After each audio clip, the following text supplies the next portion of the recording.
Okay, this is my first Skyrim video ever. Here's my character. I'm a Nord. I'm a level 66. I play on the master difficulty. Um, and this is going to be my survival guide. This is the first video. It's also my first video ever on YouTube.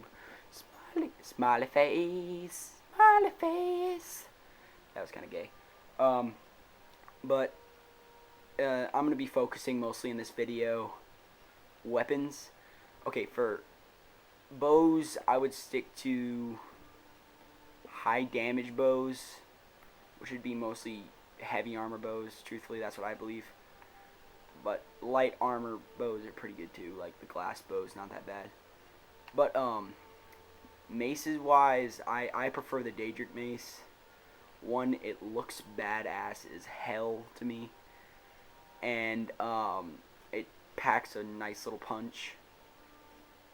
Also, for both of these, for enchantments, I have the ability to do 2.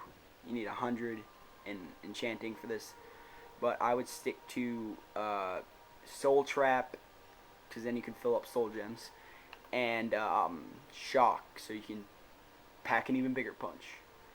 And for Daedric weapons, I would suggest you get the Wubbajack when you're a lower level, because it's quite helpful in the beginning, because it does random effects, and they are pretty powerful, truthfully.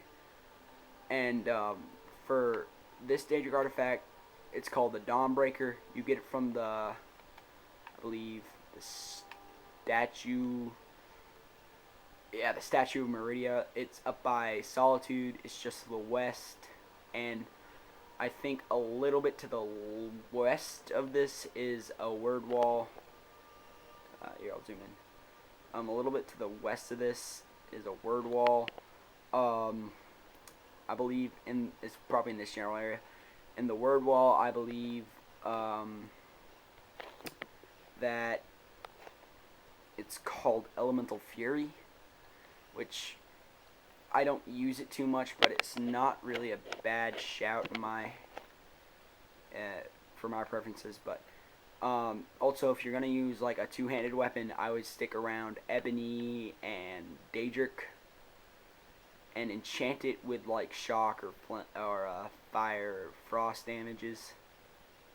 And I don't really know where I picked this up, but it's not very helpful in any way, so I wouldn't really try to pick it up.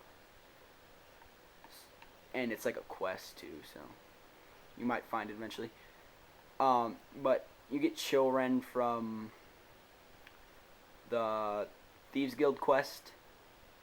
I can't remember exactly which one, but it is quite helpful against Falmer, I personally think, because Falmer, I believe, even though they're snow elves, when they get paralyzed, you're able to wail on them faster. And if you make it flawless, it does about 69 damage when you have 100 one-handed. And the Blade of Woe, I call it Woe, I think it's Woo or something like that. You get it through the Dark Brotherhood quest, about the last one before you move locations. It's quite helpful for a dagger. It's basically my sneak attack weapon. So yeah, these are my preferences on these weapons that you should carry. Oh yeah, and arrow wise, I use the Darwin arrows. They're pretty easy to find, and they pack a little bit of punch, and they're pretty cheap. So yeah, you definitely want the Dawnbreaker for a weaponry, because it will be helpful when you're fighting Draugr or vampires, or just freaking random skeletons that annoy me a little bit. Yeah. So please comment and rate.